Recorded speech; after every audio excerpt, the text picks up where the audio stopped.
দা খবর লাগাও, আওয়ালাম ইয়াসিরু ফিল আরদ, আমার জমিন ঘুরে ঘুরে দেখো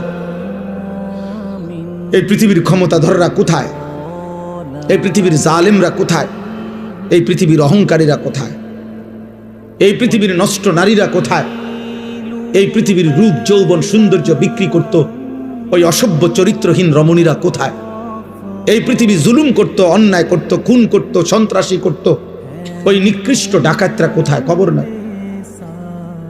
পৃথিবী তাদেরকে কখনো স্মরণ করে কিনা? কারো কলিজায় তাদের প্রতি কোনো হারামখোর মদখোর নেশাখোরের প্রতি কারো দিলে কোনো ন্যূনতম শ্রদ্ধাবোধ আছে কিনা? তুমি দেখো, তুমি দেখো, তোমরাও দেখো ভাই। তোমরা যারা এখন ছেলেরা এই যে যেই সমস্ত বেঈমানের মতো চুল রেখে তোমরা ফ্যাশন করছো, ওই বেঈমানকে কেউ শ্রদ্ধার সাথে স্মরণ করে কিনা? তুমি দেখো।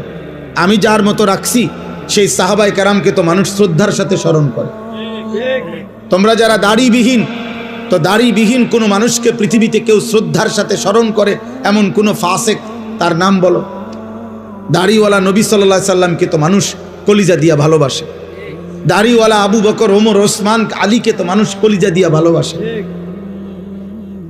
তো তুমি দেখো, আমার কথা হইল যাররা পরিমাণ ভাইয়া ন্যূনতম বিবেক কাজে লাগাও, যে আমি যার মতো সাজলাম তার একটা যুক্তি তো আছে, যে আমার এটা অনুসরণীয় কেন, আমি কেন পছন্দ করলাম,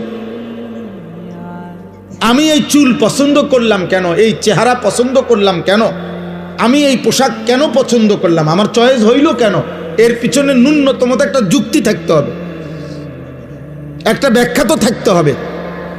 সেই ব্যাখ্যাটা কি, সেই যুক্তিটা কি বলো না বাপ?